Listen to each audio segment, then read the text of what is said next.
blessing you, humihinga ka pa. Kaya you have one big reason to really move forward and search for the Lord that you should thank for.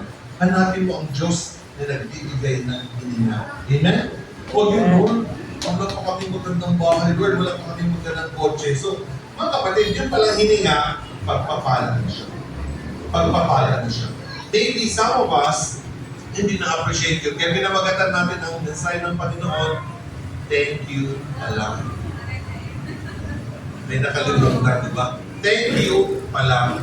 So, hindi thank you lang. Thank you pala kasi nakalimutan ng tao magpasalamat sa kanyang hininga.